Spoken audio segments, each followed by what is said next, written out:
I our killed okay យើងជួនកាលយើងដឹងថាខ្លួនយើងខុសក៏ប៉ុន្តែយើងធ្វើបង្ងើយកន្តើយយើងអត់បានទទួលស្គាល់នូវកំហុសរបស់យើងអូខេដូចជាយើងធ្វើពិធីលៀងព្រះអង្គម្ចាស់លើកពិធីលៀងព្រះអង្គម្ចាស់ដែលខ្ញុំតែងតែអាននៅក្នុងករិនថូសទី1ចំពោះ11ខ23ទៅប៉ុន្តែយើងអត់បានអានទៅដល់ខ27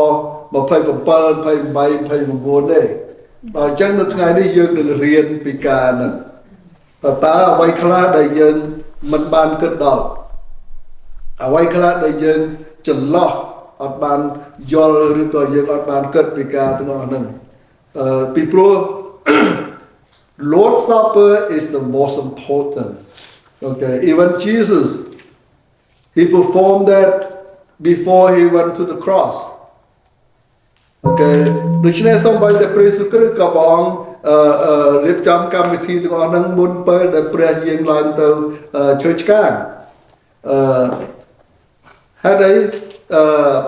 Lord's Supper គឺបើនិយាយទៅចាប់ផ្ដើមតាំងពីចំនួនម៉ូសេ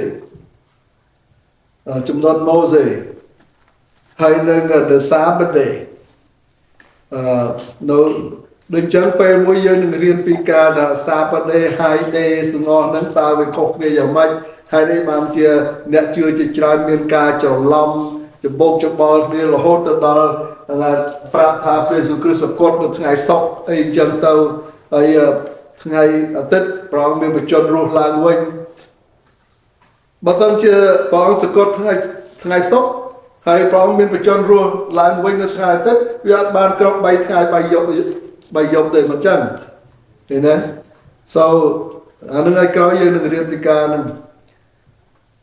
ចាំដល់ពលពិរុនគាត់ ready to be a pastor នឹងឲ្យគាត់ជំនាញ I'll pray for you okay I'll pray that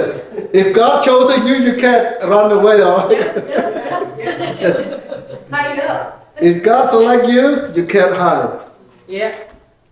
Amen Amen យើងត្រូវការអ្នកជំនួយយើងត្រូវការអ្នកធ្វើការបម្រើព្រះអង្គដោយបងឆេងគាត់មានដំណរក្នុងការដែលគាត់ចង់បម្រើព្រះអង្គ Yes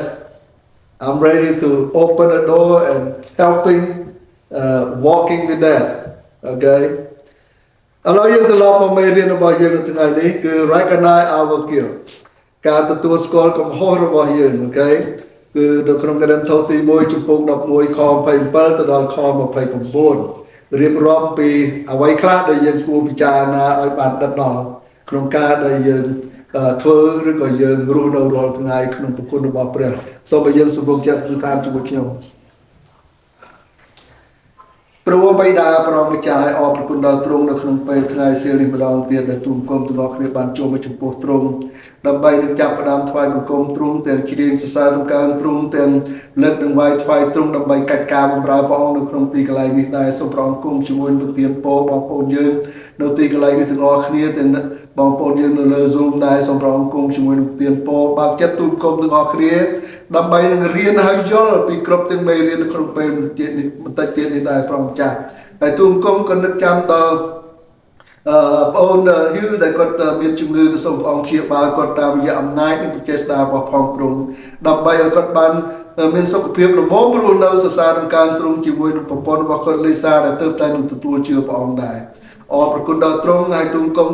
អរព្រគុណដែលទ្រង់បានដឹកនាំបងឆេងពីកន្លែងឆ្ងាយដើម្បីមកកាន់ទីកន្លែងនេះដើម្បីជួយកិច្ចការរបស់ផងទ្រង់ទាំងបងភិរុនហើយខ្ញុំដែរព្រះអង្គចាស់អរព្រគុណដល់ទ្រង់គ្រប់ការទាំងអស់ទ្រង់គុំលើទូលថ្វាយដោយនៅក្នុងព្រះនាមព្រះអង្គចាស់ព្រះយេស៊ូវគ្រីស្ទអាមែន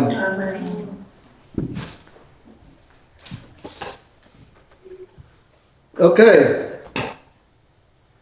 ខ្ញុំចង់ឲ្យយើងទាំងអស់គ្នាបើកគម្ពីរខ្ញុំអត់បានដាក់នៅក្នុងហ្នឹងទេបើកគម្ពីរទៅករិនថូសទី1ចំពោះ11ចំពោះ11ខ27ទៅដល់ខ29 3ខទេអត់ច្រើនទេអូខេប៉ុន្តែខ្លឹមសារនៅក្នុងហ្នឹង 1,000 mile Ban chia lệ ná đại bò đi phô nông bằng đi rứ phật bị bèn này pre ông mà cha bài mình cua xóm nu nâng miên tô trong pua rụp ông hai nâng pre lô hết này pre ông mà cha trao oi mà nu lo bong lô lo buông lo bong lô luôn ai mơ rồi xăm bò đi phô nông bằng hai phật bị bèn đi chọc tụi bạn lệ ná đại bò đi phô bài mình cua xóm nè nói mua thá bò đi phô chia sẻ cái đây chung nông chung ra đòi luôn quanh đòi pru mình bị trà na khơi như rụp ông này pre ông trà tê ok ông vô khơi thế khơi làm xa nên si chung rô dòng mạch thế yeah ok khi hôm nay nó không đi ông lấy nhưng that scripture make a distinction between guilt, sins, and punishment. Although guilt has its emotional component, it is not primarily a feeling, but a state that arises because of a violation of divine law. There is sin neither of commission or omission against God or one's neighbor. Individual may also bring guilt upon entire groups, as of instance, okay,នៅក្នុង Leviticus ខ្មែរយើងលេវីវិន័យបងប្អូនចង់ដឹងថាខ្លឹមសារនេះតកតងជាមួយនឹងក្រឹតវិន័យរបស់ព្រះយ៉ាងដូចម្ដេចនៅក្នុងសញ្ញាចាស់ហើយគឺជាការដែលនិយាយថាព្រះមានទល់មកថា say that the priest sins bring guilt all on the people អូខេព្រះទ្រង់មានបន្ទូលថាអំពើបាបគឺតាមរយៈបុគ្គលណាមួយហើយអាចនឹងតរហូតដល់2 3ទៅ4ដំណអូខេដើម្បីរត់មករកព្រះអង្គវិញយើងមើលជនជាតិអ៊ីស្រាអែល430ឆ្នាំដែលងាកបែកចាញ់ពីព្រះដែលទៅខ្ញុំបំរើនៅប្រទេសអ៊ីស៊ីបអូខេដោយសារអត់ទទួលស្គាល់នៅកំហុសរបស់ខ្លួនអូខេតើពិធីលៀងព្រះអង្គនោះសំខាន់យ៉ាងដូចម្ដេចយើងចាំពាក្យពីរដែលព្រះទ្រង់មានបន្ទូលមុនដំបូងព្រះអង្គយកនៅប៉ាំងរួចហើយព្រះអង្គកាច់រួចហើយព្រះអង្គឲ្យចែកទៅដល់សិស្សទាំងអស់ហើយព្រះអង្គថាចាំនេះគឺជារូបកាយរបស់យើងជាសាច់របស់យើងរួចហើយព្រះអង្គយកទឹកទំពាំងបាយជូរមករួចហើយព្រះអង្គមានបន្ទូលទៅថាចាំនេះជាការជាព្រះរហ័តរបស់ទ្រង់អូខេព្រះរហ័តរបស់ទ្រង់គឺព្រះអង្គឲ្យយើងទទួលដោយនឹកចាំថារហ័តរបស់ព្រះគឺសម្អាតនៅអំពើបាបរបស់យើងណាសាច់របស់ព្រះគឺទទួលនៅអ្វីដែលក្នុងការឈឺចាប់របស់យើងដែលព្រះអង្គឈឺចាប់ជំនួសយើងតើអ្វីនៅក្នុងខ27ដែលបើយើងទទួលទានការទាំងអស់នេះបែបមិនគួរសមនោះនឹងត្រូវមានទោសយ៉ាងម៉េចបែបមិនគួរសមបានន័យថាយើងធ្វើដោយអត់មានខ្វល់ទេគ្រាន់តែធ្វើដូចជាអូអានឹងទឹកទំពាំងបាយជូរអូអានឹងជានំប៉័ងចិន្តាគាត់ធ្វើតាអូខេយ៉ាត្រូវប៉ុន្តែយើងកុំភ្លេចថានេះគឺជាការដែលតំណាងអ្នកទាំងអស់គ្នាស្គាល់ពាក្យតំណាងហ្នឹងមិនចឹងអូខេបើសម្ដេចសៀនុគាត់ចាត់ខ្ញុំឲ្យទៅជំនួសគាត់បានន័យថាខ្ញុំជាតំណាងរបស់គាត់នៅកន្លែងហ្នឹងអូខេគាត់ឲ្យអីគាត់ឲ្យកាតឲ្យអដេញណែអ្វីមួយជាទីសម្គាល់របស់គាត់ឬក៏បើរឿងចិនគេមានអីមានផ្លាកបញ្ជាទៅបង្ហាញទៅអូខេវាតំណាងបានន័យថាទទួលខុសត្រូវទាំងអស់វាដូច្នេះព្រះបានបញ្ជាក់ប្រាប់យើងថាព្រះអង្គជំនួសយើងទាំងអស់ដូច្នេះយ៉ាងម៉េច មុននឹងយើងទទួលទានយើងត្រូវពិចារណាមើល we have to recognize ourselves recognize our guilt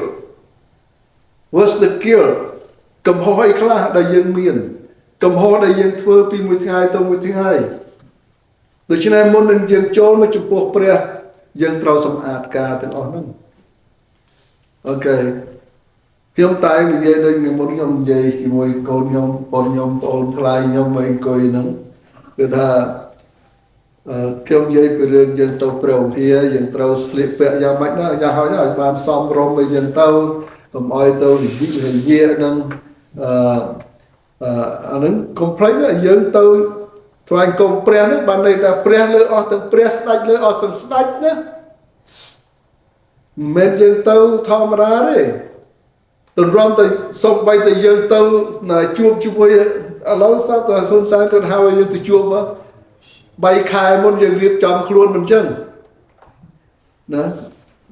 យើងរៀបចំខ្លួនបើថាស្រីកាត់សក់រៀបកញ្ចក់ថ្នាំនឹងខាត់ឲ្យស្អាតអីហ្នឹងទៅស្លៀកពាក់យ៉ាងម៉េចអីយ៉ាងម៉េចខោអាវហ្នឹងមិនស្រួលហ្នឹងលក់របស់ហ្នឹងដើម្បីទៅទិញខោអាវស្លៀកពាក់សមឲ្យត្រូវចិត្តគាត់ហើយចុះយើងព្រះលើអស់ទាំងព្រះស្ដេចលើអស់ទាំងស្ដេចមិនមែនមានន័យថាយើងត្រូវទៅទិញកែវកងទិញស្អីណាពាក់មកចូលព្រះវិហារអត់ទេអត់អញ្ចឹងទេមិនមែនដូចលោកគ្រូមួយនៅអូក្លាហូម៉ាហ្នឹងគេបញ្ជូនគាត់ទៅរៀននៅកូនគេហ្នឹង6ខែត្រឡប់មកវិញគាត់ពាក់ខ្សែដៃគាត់ហើយជាមកតលឹងហ្នឹងមកទៅខ្សែដៃទាញហ្នឹងកលះហ្នឹងមកចាញ់មកហើយគាត់ឡើងអធិប្បាយវល់តែកលះដៃហើយខ្ញុំដល់ពេលក្រោយមកខ្ញុំវាទៅពេកខ្ញុំចូលមកវិញខ្ញុំសួរគាត់ថាមិនធ្ងន់ពេកអីហើយដល់អញ្ចឹងទៅមានពាក្យបងប្អូនយើងដែរគេទៅអង្គុយស្ដាប់គាត់ហើយថាឲ្យលោកគ្រូនឹងមិនចង់សញ្ញែងខ្សែដៃនឹងខ្លាំងណាស់វាខុសគ្នាហ្នឹងមនុស្សគិតខុសគ្នាអញ្ចឹងណាខ្ញុំគិតថាគាត់ធ្ងន់ណាពួកវាមកតឡឹងជាងជិត2តឡឹងវាធ្ងន់ហើយណាប្រពន្ធខ្ញុំទិញមិនដល់មកតឡឹងហ្នឹងឲ្យខ្ញុំពាក់ខ្ញុំអត់ទៅពាក់ហ្នឹងវាធ្ងន់រំខានខ្ញុំដូច្នេះយើងត្រូវរកអដែងកំហុសរបស់យើងមុននឹងយើងទទួលការទាំងអស់ដែលពីព្រះអង្គដែលព្រះអង្គប្រទានដល់យើងអូខេរួចហើយយើងត្រូវធ្វើម៉េចអ្នកទាំងអស់គ្នាយើងត្រូវទៅលន់តួអង់គ្លេសថា repent yourself អូខេដូច្នេះអ្នកទាំងអស់គ្នានៅពេលដែលយើងចាប់ផ្ដើមធ្វើពិធីលៀងព្រះអង្គម្ចាស់អ្នកទាំងអស់គ្នាត្រូវតែចាប់ផ្ដើមសម្អាតចិត្តយើងសម្អាតចិត្តយើងនឹងមិនទទួលពិធីលៀងព្រះអង្គអូខេ the remedy for guilt ការព្យាបាលចំពោះកំហុសយើងត្រូវធ្វើម៉េចខ្លះអូខេ sin requires some sort of punishment for example Deuteronomy chapters 19 verse 11 to 13 and 21 and chapter 25 verse 1 to 3ដើម្បីឲ្យយើងជៀសវាងពីការទទួលទណ្ឌកម្មទរណកម្មយើងត្រូវតែ repent អង់គ្លេសខ្មែរតែ confess លន់ទូអូខេ not confess លន់ទូ Okay so រួចហើយយើងងាកចាញ់ពីការទាំងអស់ហ្នឹងរួចហើយយើងទទួលពិធីលៀងព្រះអង្គម្ចាស់អូខេអំពើបាបតម្រូវឲ្យមានការដាក់ទោសខ្លះឧទាហរណ៍នៅក្នុងចោទយកថាដូចខ្ញុំរៀបរាប់អញ្ចឹងដើម្បីជៀសវាងការដាក់ទោសទទួលការដាក់ទោសនៃសកម្មភាពដែលត្រូវធ្វើដើម្បីលុបកំហុសចេញដោយការលន់តួហើយនឹងងាកបែរចេញពីការទាំងអស់នោះនៅក្នុង Leviticus អង់គ្លេសខ្មែរលេវីវិន័យអូខេណែមានអ្នកសួរខ្ញុំថាខ្មែរយើងអាម៉េចបានទៅប្រើណែយក Leviticus ហ្នឹងចាញ់ទៅបកទៅជាលេវីវិន័យវិញអូខេLeviticus នៅក្នុងភាសា Hebrews មានន័យថាក្រិតក្រមដល់ខ្មែរយើងដូចគ្នាអញ្ចឹងអូខេលេវីវិន័យបានន័យថាច្បាប់ឬក៏តម្រូវការក្រិតវិន័យអូខេ so បានជានៅក្នុង Exodus Leviticus Number and John Kernia and Chaurya Katha all those are contained with the law okay បានន័យថាច្បាប់គេហៅថា the Pentateuch okay 5ក្បាលសភៅ5ក្បាលហ្នឹងគឺពេញដោយច្បាប់ហើយនឹងប្រពៃណីនិងក្រឹតវិន័យឥឡូវយើងមើលនៅក្នុង Leviticus បើអ្នកណាធ្វើបាបដោយប្រព្រឹត្តការអ្វីដែលព្រះយេហូវ៉ាបានហាមមិនឲ្យធ្វើនោះបើមិនទោះបើមិនបានដឹងក៏ដោយគង់តែអ្នកនោះមានទោសហើយត្រូវទ្រាំទ្រចំពោះសេចក្តីទុច្ចរិតរបស់ខ្លួន You see that ទោះបីជាដឹងខ្លួនឬក៏មិនដឹងខ្លួនក៏ត្រូវតែមានទោសដែរត្រូវតែមានទោសអានោះចំពោះក្រឹតវិន័យណាចំពោះក្រឹតវិន័យដោយឧទាហរណ៍ចេះមានក្រឹតវិន័យស្តៀងគ្នាដូចជាច្បាប់សពថ្ងៃអញ្ចឹងអូខេដោយសពថ្ងៃយើងទៅវាយគេម្នាក់គ្រោះថ្នាក់រហូតទៅដល់បែកក្បាលឬអីចឹងដល់អញ្ចឹងគេប្តឹងទាញយើងឡើងទៅតុលាការហើយយើងទៅដល់តុលាការប្រាប់ថាខ្ញុំពេលខ្ញុំវាយគេខ្ញុំអត់ដឹងខ្លួនថាខ្ញុំវាយគេហ្មងគេសួរថានៅតុលាការហ្នឹងគេឲ្យយើងរួចខ្លួនដែរឬអត់ឬក៏គេថ្កោលទោសយើងគេនឹងដាក់ទោសយើងហើយគ្រាន់តែស្រាលឬធ្ងន់អត់ដឹងអាហ្នឹង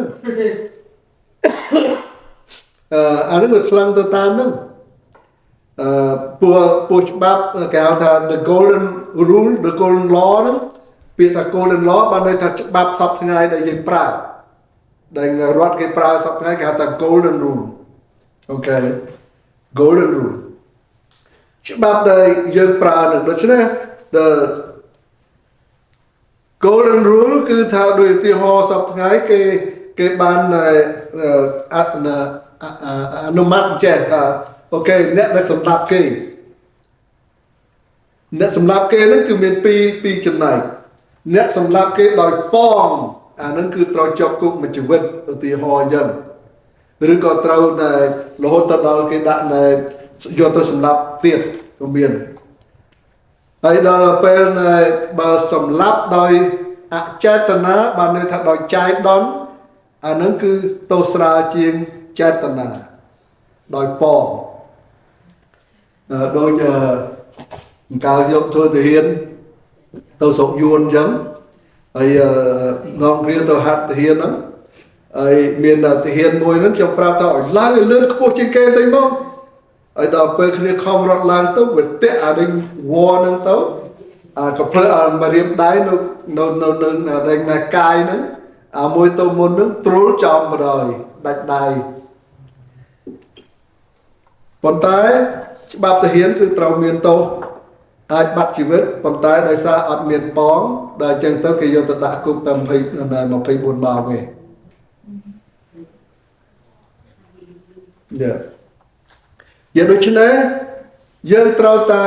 ពេលណាយើងទទួលស្គាល់នៅកំហុសរបស់យើងត្រូវតែលន់តួដាច់ខាតគឺត្រូវតែលន់តួ repent yourself okay យូហានទី1ចំពោះ1ខ7